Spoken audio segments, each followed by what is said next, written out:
one is about comics or books with magic or time travel. The questioner says, is it a major sin or shirk or kufr to read comics or books that include time travel, magic, communicating with the dead, or coming back to life, even though these stories have nothing to do with reality or any religious beliefs? And there is absolutely zero fear of getting doubts, as these stories are childish, and nobody believes these are real. First of all, we have to look at things through the lens of Islam in order to know whether this is permissible or not. Because nowadays, people's measurements of things is at fault. The measuring stick is wrong.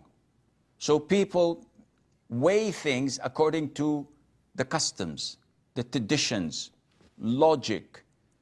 Everybody's doing it.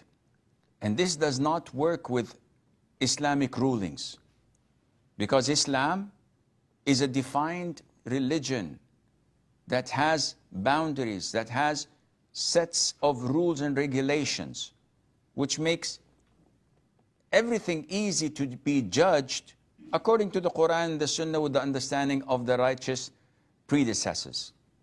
So in order to look at the issue of comic books, novels, stories, books, we have to look through it in accordance with the Quran and the Sunnah. Scholars differed.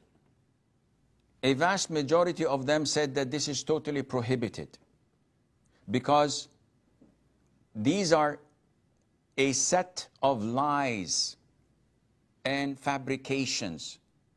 And a Muslim does not lie. Islam does not endorse lying or cheating or making up things. So a chunk of the scholars said that this is haram. Some other scholars said, well, we have to look into it.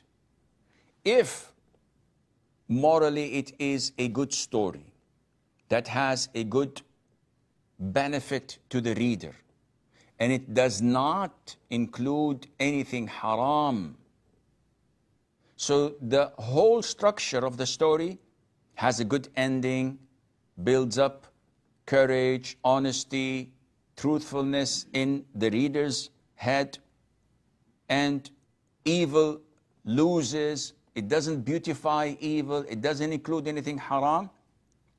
Some scholars say that this is permissible because Allah mentioned examples to us in the Quran, and He set an example of so-and-so doing so-and-so, which is not a reality, rather it's an example to us to learn from.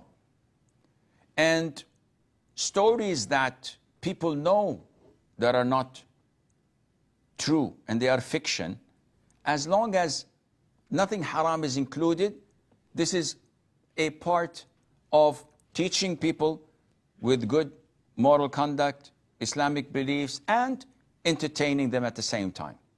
Now, having said these two different views, I'm inclined to the other one, and this is Sheikh ibn Uthaymeen's opinion, may Allah have mercy on his soul, providing there is nothing haram. What do you mean by there is nothing haram? Anything of the unseen is totally prohibited. So mentioning angels, hellfire, mentioning jinn, reviving the dead, giving them life, changing the form of an animal to a human being or an animal to another animal, all of these things are blatant lies, and only Allah can do this. So even if it's in a novel or a story, this is totally haram to write or to read. When you talk about time travel, this is nonsense, because there isn't any such thing, and just to make up the idea and to have the ripple effect from going to the past and changing events, which would mean to change the future, which is the present, blah, blah, blah.